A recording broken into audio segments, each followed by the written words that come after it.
금일 국제유가 관련해 갖고 비핵화 합의 복귀설에 대한 내용을 중점적으로 좀 다뤄보도록 하겠습니다.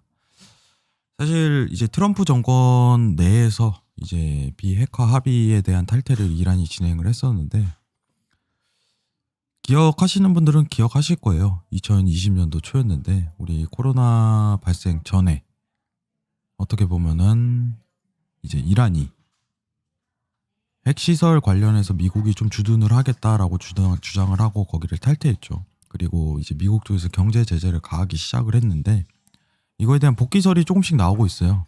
최근 유가가 하락 조정 모멘텀을 겪었었던 이유가 사실 비핵화 합의에 대한 복귀설, 이 부분에 대한 내용이 있는데, 이거를 과거 상황이 어땠는지, 비핵화 합의라는 것 자체가 어떤 내용인지, 그리고 지금 시장에 대한 어떤 영향 요소가 있는지에 대해서 순차적으로 좀 풀이를 해보도록 할게요. 우리가 이제 비핵화 합의에 대해서 진행을 했었고, 이제 최근 상황이 핵합의 협상을 앞두고 기싸움하고 국제유가가 4% 급락했다. 그리고 지금 또 4%가 급등했죠.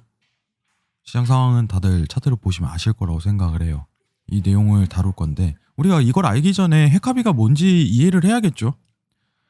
뭔지 이해를 해야지 지금 시장 상황에 적용이 되는지, 이게 중장기적인 영향력이 끼칠 것인지 판단할 수 있을 거라고 생각을 해요. 자, 굉장히 간단합니다. 간단해요. 미국 쪽에서 사실 이제 어떻게 보면은 핵을 만들지 않는 조건으로 합의를 한 거예요. 그리고 경제에 대한 제재를 풀어주고, 그 가능성을 어떻게 보면은 유가에 이제 유가 수출 관련해 갖고 영향력을 좀 넓혀주는 상황이었는데, 이 합의가 계속적으로 이루어지고 있었어요. 이루어지고 있다가 하단에 2020년도 1월 2일 날 미국이 이제 사령관을 살해했다. 그리고 1월 5일 날 이란이 화가 나가지고 비핵화 합의를 사실상 탈퇴한 거죠. 자, 그러면은 합의를 탈퇴한다, 이거는 뭐냐면은 경제 제재를 가하겠다, 미국 쪽에서 이걸 뜻하는 거고, 핵 합의를 다시 복귀한다 이러면은 경제 제재를 좀 풀어주는 조건이 되겠죠. 경제 제재를 가한다는 거는 공급량에 대한, 유가에 대한 공급량을 더 늘릴 수 없도록 만드는 거죠. 공급량을 줄이는 행동이고, 그러면 유가에 대한 상승 포인트 기록하는 거고, 만약에 핵 합의를 복귀한다 이러면은 경제 제재를 다시 완화시키는 조건으로 공급량을 늘릴 수 있는 조건이 해당이 되죠. 그럼 유가가 하락을 하는 거예요. 여러분들, 굉장히 간단합니다. 이게 국제 유가랑 영향력이 다소 있어요. 다소 있는데 이 부분을 정확하게 맥을 짚을 거예요. 현 시장이랑 관련성이 굉장히 깊은지에 대해서 내용을 나눌 겁니다. 자, 그리고 이제 최근 내용이 사실 이거예요. 이제 5월 24일자로 나왔던 내용이, 미 국무장관이 핵합의 복귀 조짐 없어라고 발표하자마자 유가가 다시 급등세를 기록을 했습니다. 여러분들 기억하실 거예요. 간단하게 다시 한번 정리를 하면은, 핵합의에 대한 복귀를 한다는 거는 공급량에 대해서 경제 제재를 어떻게 보면은 완화하는 건데, 핵합의 복귀가 없다면은 경제 제재를 유지한다는 조건, 그러면은 공급량 자체가 계속적으로 줄어든다는 조건이기 때문에 유가의 상승 포인트를 기록하는 거예요. 그래서 사실 최근에 V자 반등을 일으켰던 거는 핵합의 복귀설과 더불어서 다시 한 번 더 안 한다고 했기 때문에 다시 재상승 포인트를 기록을 했습니다. 그럼 지금 상황에서 만약에 이제 시장에 대한 가능성을 좀 시사를 해야 되는데, 핵합의를 복귀할 수 있을까? 일단은 미국 쪽 국무장관이죠. 예, 국방부 장관, 국무장관은 복귀할 수 없다고 정확하게 얘기를 했고, 그러면은 이제 최근에 있었던 핵합의 복귀설에 관련 이슈는 소멸이 된 겁니다. 사실상. 그러면은 지금 오늘자로 이제 66포인트 내외 기록하고 있는데, 선물지수로 이 포인트에 대한 추세가 다시 매수세로 이어갈 수 있을까라는 의문점도 있어요. 근데 과거 사례를 한번 보도록 하죠. 우리가 핵합의를 탈퇴했을 때 유가의 상승 포인트를 기록해야 되는데 굉장히 일시적이었어요. 2020년도 1월 5일과 1월 10일 기준으로 봤을 때 굉장히 일시적인 급등 요소만 가해졌다. 이후에는 어떻게 보면은 계속적인 하락 포인트를 기록했던 게 이제 오펙 관련해서 감산 포기 증산을 하겠다는 공급량 이슈가 더 대두됐던 게 사실입니다.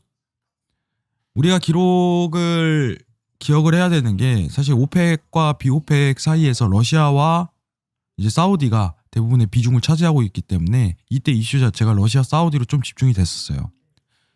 그리고 나서 이제 증산하겠다는 소식이 이어지면서 사실상 이제 마이너스 유가 사태가 벌어지는 상황까지도 펼쳐졌던 건데, 기억을 해야 될 건 지금 상황에서 봤을 때 이전 핵합이 탈퇴했을 때 유가의 상승 포인트는 크진 않았다는 점, 시장에 큰 영향력 자체는 없었다는 점, 이 부분을 기억을 해야 됩니다.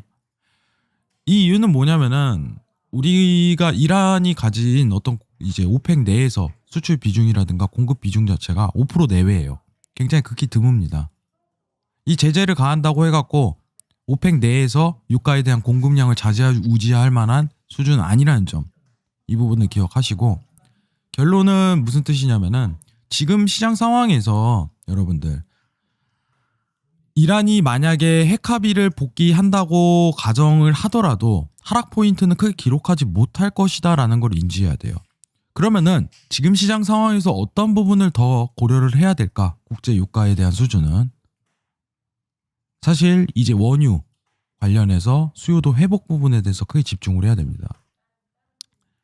자, 이제 EIA 관련해 갖고 21년도에 대한 분석 자체를 표현을 했는데, 자, 이 내용을 한번 보시면은 유가에 대한 회복도 전망이에요. 지금 코로나19에 대한 회복세가 진전이 되면서 기억하다시피 유가에 대한 수요도 회복 전망은 굉장히 높이 평가가 되고 있습니다. 코로나 이전 수준으로 돌아가려면은 이제 25년도라고 얘기를 하지만은, 여러분들이 여기서 확인을 해야 되는 건 수요도가 급진적으로 계속적으로 증가세를 기록하고 있다라고서 평가하시면 될 것 같아요. 자, 그리고 이 상승세는 점차적으로 둔화될 것이다 라고서 표현을 하고 있는 거고, 지금 21년도의 시장 상황은 20년도의 어떤 수요에 대한 어떤 급락에 대한 포인트를 회복하는 과정이기 때문에 유가의 상승세를 기록할 가능성이 굉장히 높다고 평가를 하는 거예요. 근데 문제는 이제 오펙 내에서 이란 제재에 대한 공급분을 제외하더라도 오펙 석유 공급분의 여유분은 굉장히 안정적이다, 이렇게 평가를 하고 있어요. 자, 수요는 어떻게 보면 회복세를 보이면서 굉장히 늘릴 가능성이 굉장히 높은데, 공급량은 안정적으로 구성되어 있다는 일시적인 어떤 일정적인 균형을 유지할 거라는 이 시장의 예측이 있어요. 그러면은 가격 상승에 대한 모멘텀을 올해까지 계속적으로 유지할 수 있다라는 조건이 부여가 되는 겁니다. 굉장히 간단하게 봐야 돼요.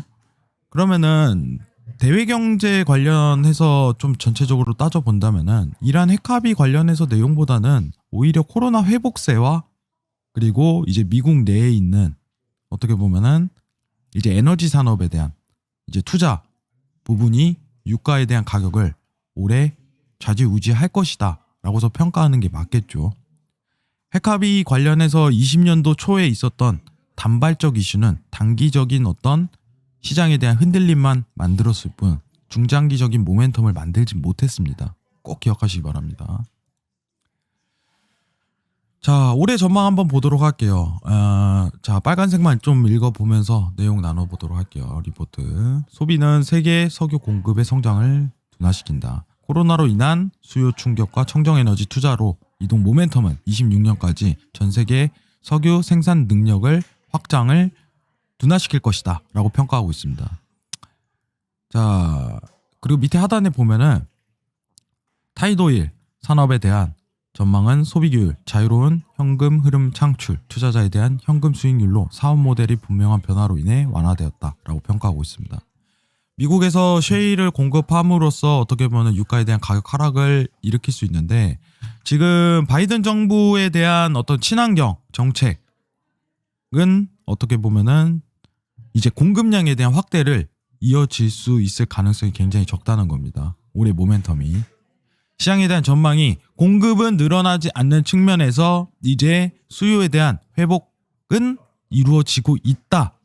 이게 지금 시장에 대한 거시적인 평가예요. 한마디로 결론을 얘기한다면은. 그러면은 지금 만약에 핵합의에 대한 복귀가 일어나더라도 단순 조정 모멘텀으로 $60 내외까지만 눌릴 것이고 다시 재차 상승할 수 있는 기반을 닦을 것인데, 오늘 이번 한 주 내외에 대한 구간은 어떻게 보면은 핵합의에 대한 어떤 국무장관이 아니라고 분명하게 밝혔으니 지속적인 상승 모멘텀을 기록할 가능성이 굉장히 높겠죠. 유가가 지금 외신에서는 $80를 육박할 것이다 라는 표현을 굉장히 많이 해요. 지금 모멘텀으로는 충분히 가능할 것이다 라고서 보고 있고, 추세에 대한 전반적인 변화는 없을 거라고 평가를 하고 있습니다. 하방에 대한 모멘텀을 그리기보다는 상방에 대한 모멘텀을 그릴 가능성이 높은데, 이제 유가에 대한 가격 평가를 할 때 $60 내외에서 이제 가장 좋은 구간 $60 내외에서 다시 매수 평가를 하는 게 가장 이상적이라고 평가를 해요. 여러분들도 기억을 꼭 하셔야 됩니다. 자, 오늘 내용 리포트 한번 점검을 했어요. 간단하게 좀 정리를 하자면은 핵합의 복귀 관련해 갖고 내용이 나오지만 시장의 영향력은 미비할 것이다. 이게 첫 번째고, 두 번째는 오히려 대외 경제 관련해서 코로나 회복세는 이어지고 있으나, 자, 미국 쪽에서 오히려 중요한 거는 미국 쪽에서 이제 친환경 에너지 산업에 대한 위주 투자 설비가 이루어지고 있으니 공급에 대한 확대 전망은 없을 것이다. 이게 전반적인 평가입니다. 그러면은 유가는 가격 상승 요인을 지속적으로 가리킬 가능성이 굉장히 높다. 자, 매수에 대한 정배열 모멘텀은 지속해서 이어질 것이다 라고 평가하시는 게 좋을 것 같습니다. 최근 미 증시든 사실 유가든 이제 시장이 계속 변하고 있어요. 최근에 제가 인플레이션 관련해서 계속적으로 설명드렸는데 지금 인플레이션도 굉장히 다운된 경향을 보이죠. 유가 관련해서 오늘 간단하게 좀 체크를 해봤습니다. 뭐 핵합의 관련해서 이제 어떻게 보면은 혼선 없으시길 바라면서 영상 마치도록 하겠습니다. 영상 자세하게 보셨으면 구독과 좋아요 꼭 눌러주시기 바랍니다. 감사합니다.